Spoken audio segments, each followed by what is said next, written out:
Hello, families! Welcome back to our Eduversity series, where we will help expand your perspective with books about diversity and cultural differences. My name is Lori Zimmaro, and today I will be reading the book She Persisted by Chelsea Clinton. This book has helped open my heart and mind, and I hope that you will find your own personal message in this book. Sometimes being a girl isn't easy. At some point, somebody probably will tell you no, will tell you to be quiet, and may even tell you your dreams are impossible. Don't listen to them. These 13 American women certainly did not take no for an answer. They persisted.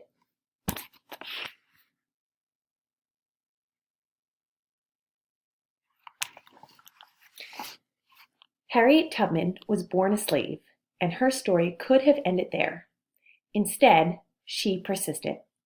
Escaping from slavery and becoming the most famous conductor on the Underground Railroad, she risked her life many times to lead countless slaves to freedom, including her family, friends, and strangers. Every person she led to freedom arrived safely. I should fight for my liberty as long as my strength lasted.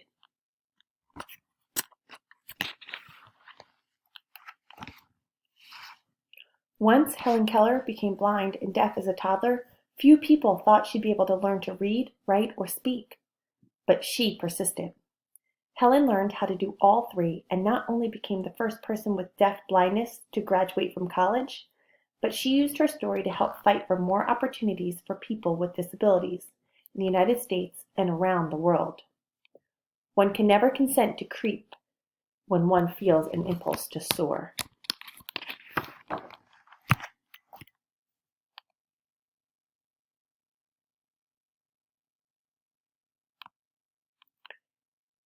After her family fled poverty and the threat of violence in Ukraine for a new home in New York City, Clara Lemlich got a job working at a garment factory. She wrote that the factory's conditions made women into machines, and so she persisted, organizing picket lines and strikes that ultimately helped win better pay, shorter hours, and safer working conditions for thousands of workers, both women and men. I am one of those who suffers from the abuses described here, and I move that we go on a general strike.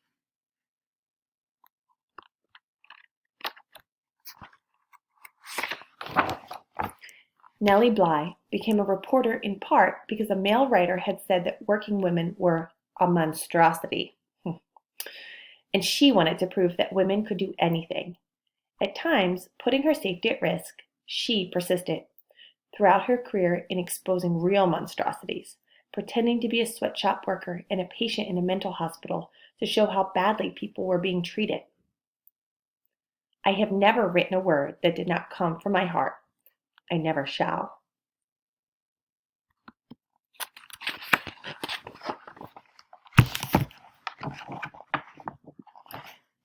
Inspired from an early age by her brother's childhood illnesses, Virginia Apgar was determined to be a doctor, long before many girls had such dreams. Even though she qualified to be a surgeon, the male head surgeon at her hospital discouraged her because she was a woman. Nevertheless, she persisted, becoming an anesthesiologist and creating the Apgar score to test a newborn baby's health, which hospitals all over the world still use today.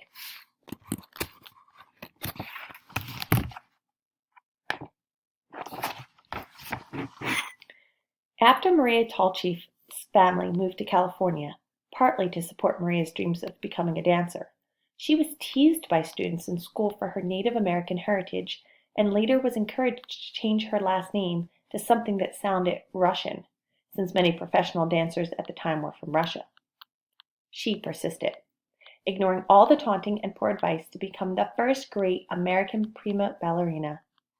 It never occurred to me to say, "It hurts to do that."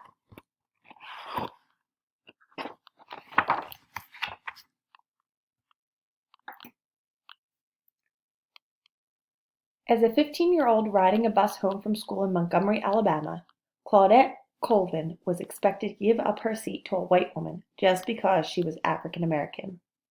In her refusal to get up, she persisted in taking a stand for what's right helping to inspire Rosa Parks to make the same choice 9 months later, an act many point to as starting the modern civil rights movement.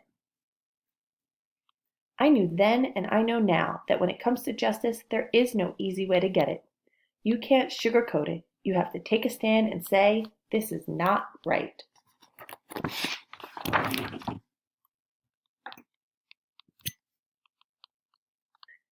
When Ruby Bridges was in kindergarten, many schools across America, particularly in the South, still refused African American students their equal right to an education. Ruby wouldn't be treated like a second-class student, and she persisted, walking for weeks past angry, hateful protesters to integrate an all-white elementary school in New Orleans. That fateful walk to school began a journey, and we all must work together to continue moving forward.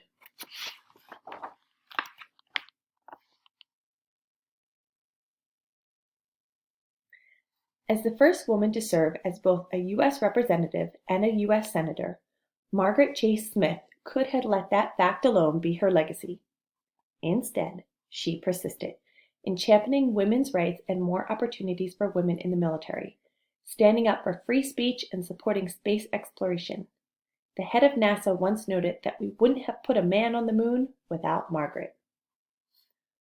The right way is not always the popular and easy way.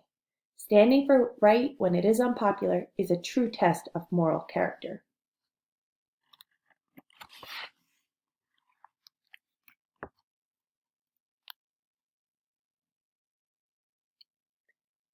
Sally Ride always believed women could succeed in any math or science career. Although not everyone agreed, she persisted, and she became the first American woman in space. But that wasn't enough for Sally. She traveled into space once more and then created science and engineering programs specifically for girls so she could help generations of young women achieve their dreams too, both on Earth and in outer space.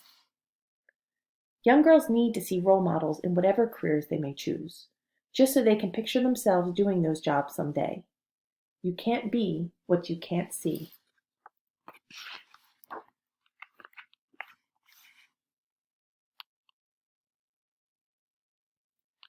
When, as a kid, Florence Griffith Joyner visited her father in the Mojave Desert, he would urge her to run faster and faster, to run as fast as a jackrabbit. Even when she had to leave college to help support her family, she persisted in her training on the track, then went back to school and got faster and faster. Her unbroken world records in the 100-meter and 200-meter sprints set at the 1988 Summer Olympics mean she is still the fastest woman ever. When anyone tells me I can't do anything, I'm just not listening anymore.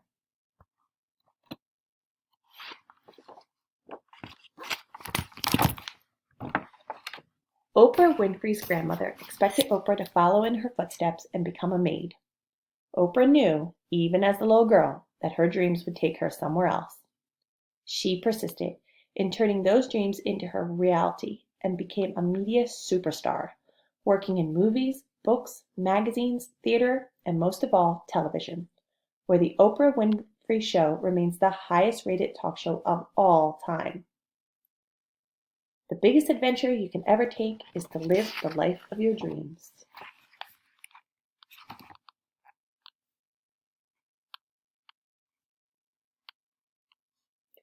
Justicia, juez, ley. Justice, judge, and law. Watching fictional judges on television inspired Sonia Sotomayor to want to be a real-life judge when she grew up.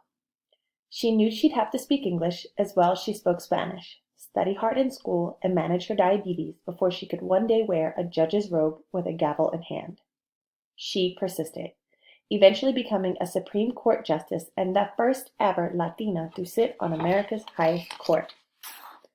I have never had to face anything that could overwhelm the native optimism and stubborn perseverance I was blessed with. So, if anyone ever tells you no, if anyone ever says your voice isn't important or your dreams are too big, remember these women. They persisted, and so should you. Thank you so much for reading with me today.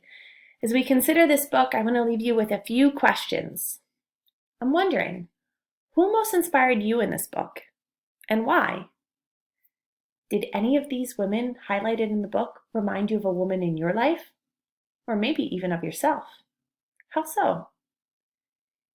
If you could meet one of these women in person, who would you pick? And what questions might you ask? I look forward to seeing you all in school, and I hope that we can chat about the book and answer some of those questions. Have a great day!